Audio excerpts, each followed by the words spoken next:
الحمد لله رب العالمين والعاقبة للمتقين والصلاة والسلام على سيد الأنبياء والمرسلين محمد وعلى آله وصحبه أجمعين أما بعد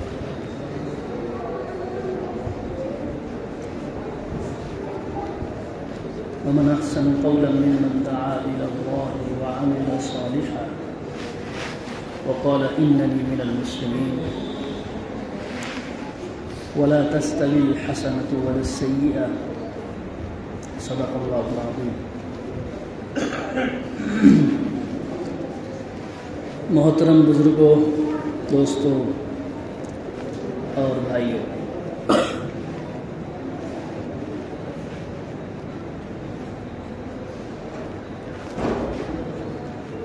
اللہ پاک نے ہم سب پر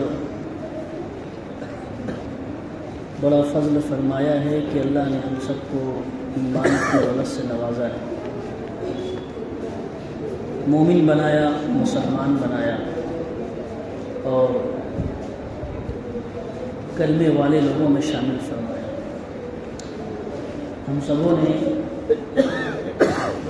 لا الہ الا اللہ محمد رسول اللہ، یہ اسلام کا پہلا کلمہ ہے، ہم سبوں نے پڑھا ہے، اور اس کلمے کے پیچھے، اس کلمے کا اندر ایک سمندر ہے، مطلب کا، معنی کا، میننگ کا،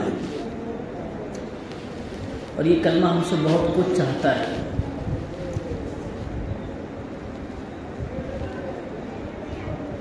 اس کلمے کی ہم سے، ہمارے سامنے اس نے مطالبات رکھے ہوئے، ڈیمانڈس ہیں اس کی، اس کلمے کے مطالبات ہیں کہ تم کو کیا کرنا ہے اور کیا نہیں کرنا ہے۔ پھر اس کلمے کے بھی دو شق ہے، دو حصے ہیں۔ پہلا حصہ ہے لا الہ الا اللہ، اور دوسرا حصہ ہے محمد رسول اللہ صلی اللہ علیہ وسلم۔ لا الہ الا اللہ، یہ جو کلمہ ہے، جب سے دنیا بنی ہے یہ ہمیشہ رہا، اور اس کے بعد جیسے جیسے نبی آتے رہے ان کا نام لکھ کر وہ کلمہ جاری رہا، اور پھر آخر میں قیامت تک بھی کلمہ، جو آخری نبی آئے ہمارے اور پوری دنیا انسانیت کے پیغمبر ہیں، حضرت محمد مصطفیٰ صلی اللہ علیہ وسلم۔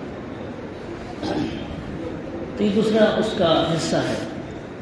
تو پہلا جو حصہ ہے لا الہ الا اللہ، لا الہ، لا الہ، تو یہ عربی ہے۔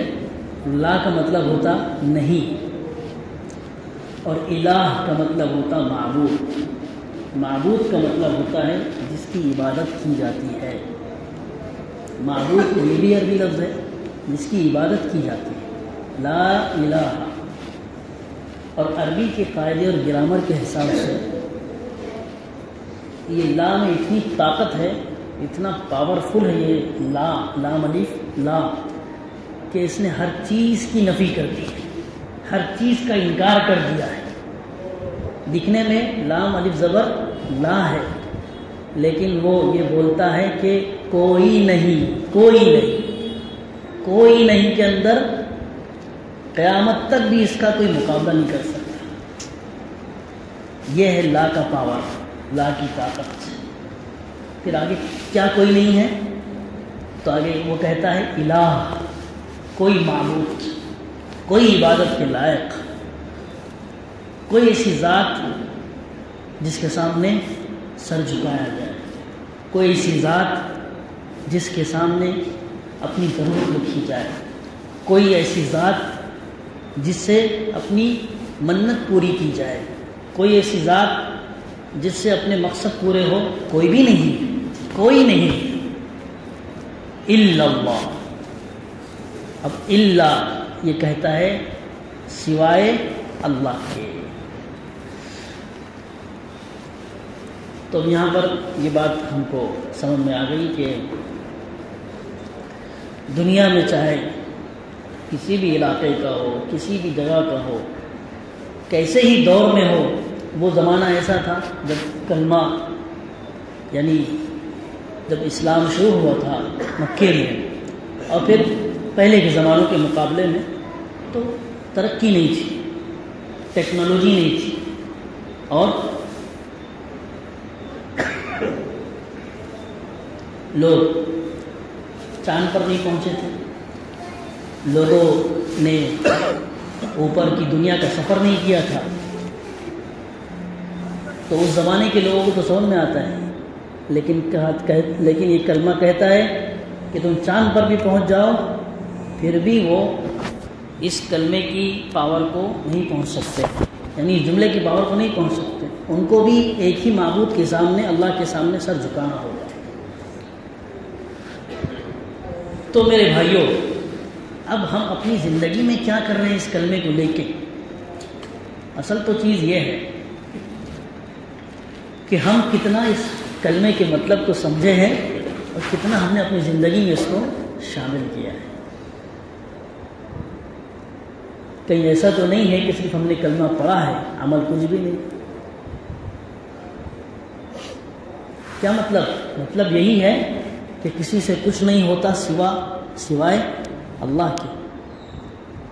لیکن آج ہماری نگاہیں اسباب پر ہیں، چیزوں پر ہیں، ہماری نگاہیں دنیا پر ہے، ہماری نگاہیں دنیا والوں پر ہیں کہ ہاں ان کے پاس کچھ طاقت ہے، ان کے پاس کچھ طاقت ہے، یہ چیز مجھے بچا سکتی ہے، یہ چیز مجھے فائدہ پہنچا سکتی ہے، یہ چیز مجھے نقصان پہنچا سکتی ہے.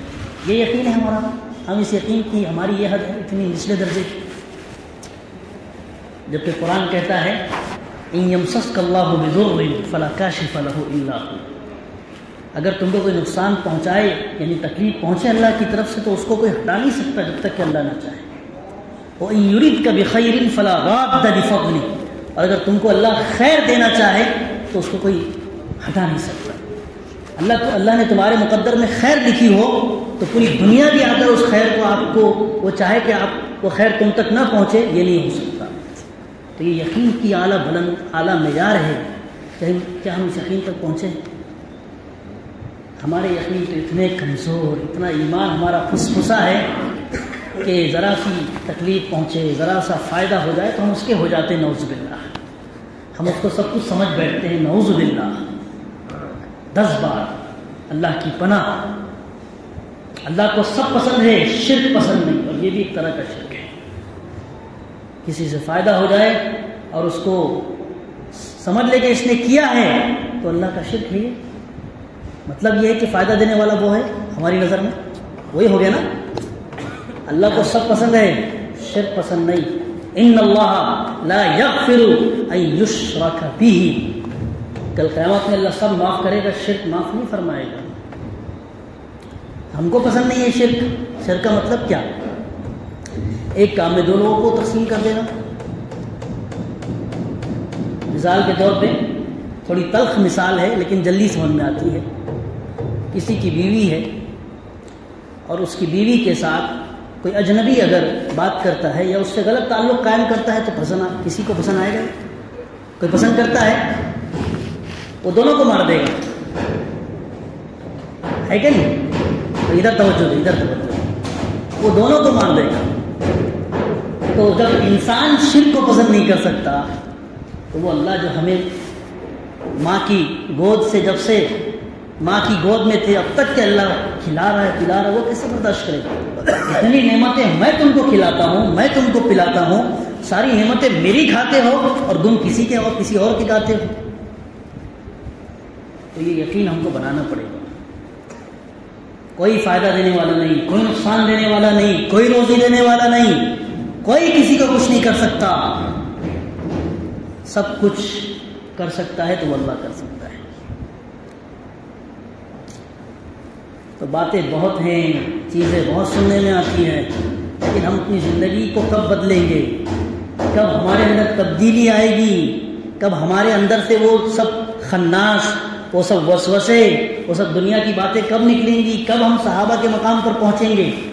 کب صحابہ والا ایمان بنے گا؟ یہ سوچنا ہے.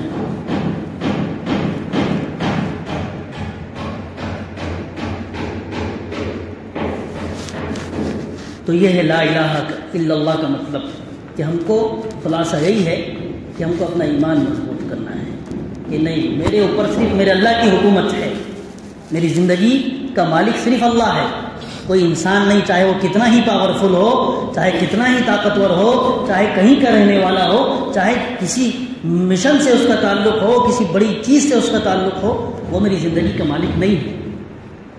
یہ یقین ہم کو بنانا ہوگا۔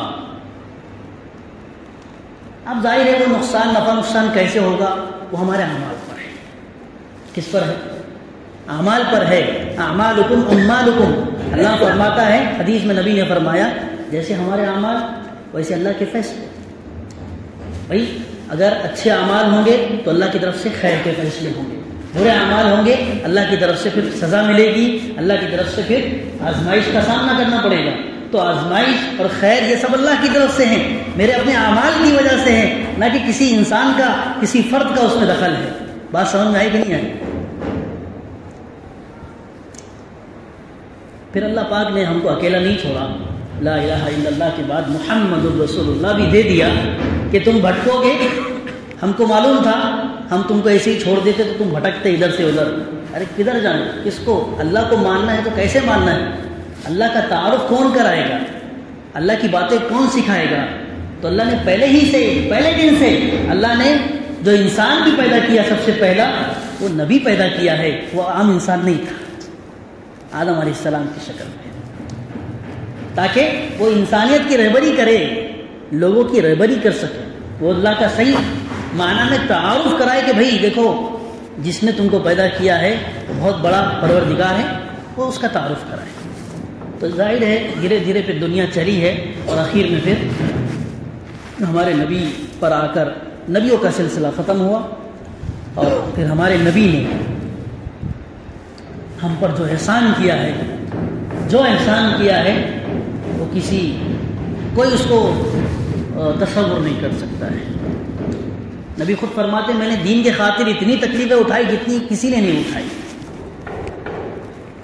آج جمعہ میں بات آئی، سیرت پہ ہم نے بات کی اخلاق کے تعلق سے، نبی کو اتنی تکلیفیں دی گئی، جس نبی کے چہرے کو اللہ نے قرآن میں بیان کیا، جس نبی کی زندگی کو، پورا قرآن نبی کی زندگی ہے، اللہ نے بیان کیا، لوگوں نے تھوکا اس پر، لوگوں نے بدتمیزی کی۔ تو ایسے بدتمیز لوگ ہر زمانے میں رہے ہیں، جنہوں نے اچھوں کا ساتھ نہیں دیا۔ سوچو تو صحیح، وہ کون سا آدمی ہے، وہ کون شخصیت ہے، لیکن ان لوگوں کی نسلوں میں یا ان لوگوں کی قسمت میں اللہ نے برائی لکھ دی تھی کہ وہ دشمن بنیں گے تو دشمن رہے۔ اتنی بری بات ہے، کون سوچ سکتا ہے کہ ایسی ذات، ایسی شخصیت کو بھی تکلیف دی جائے جو کہتا ہے میں اللہ کا رسول ہوں؟ وہ خود کہہ رہا ہے، اس کے بعد بھی معجزے اتر رہے ہیں، پھر بھی ماننے کو تیار نہیں۔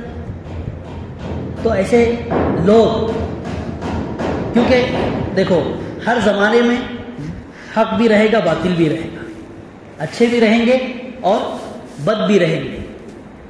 اب ہم کو چاہیے کہ ہم کو کون سی صف میں جانا ہے؟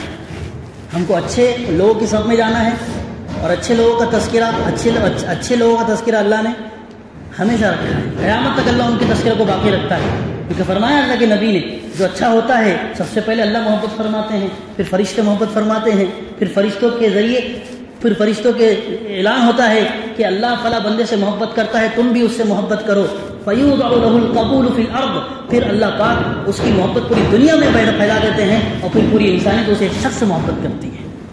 تو اللہ اچھے لوگوں کا تذکرہ ہمیشہ رکھتا ہے، اور برے لوگوں کا تذکرہ ہمیشہ برائی سے یاد کیا جاتا ہے، اور کبھی پھر ان کا نام بھی نہیں رہتا۔ تو حق اور باطل ہمیشہ رہے گا، اور ایسے بدترین اور ایسے بدبخت بھی ہمیشہ رہیں گے جو اچھائی کو اپوز کریں گے، جو اچھے لوگوں کا ساتھ نہیں دیں گے۔ جب نبی کا ساتھ نہیں دے سکتے تو اس کے بعد کے لوگوں کو کیوں، پھر وہ بھی کہاں محفوظ رہیں گے، ان کو بھی ستایا جائے۔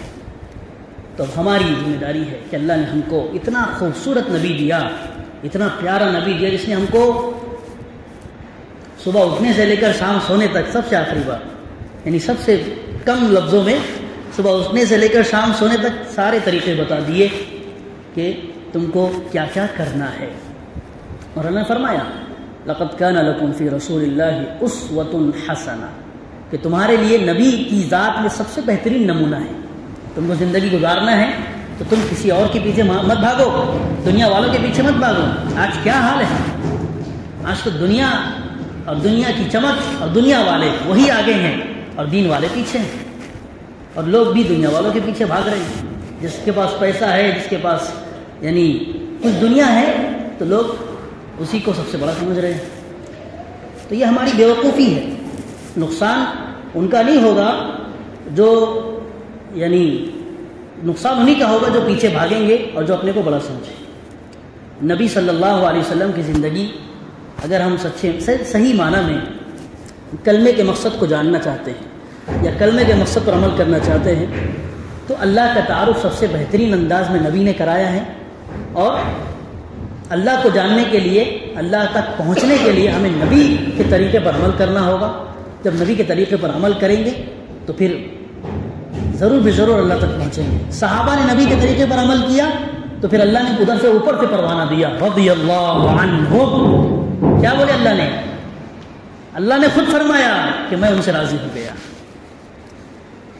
تو کب راضی ہوئے اللہ؟ جب صحابہ نے نبی کے طریقے پر عمل کیا۔ اور نبی کا طریقہ کون سا؟ نبی کا طریقہ وہی ہے جو اللہ کا طریقہ ہے۔ نبی وہی کہتے ہیں جو اللہ فرماتے ہیں، جو اللہ کا منشا ہے۔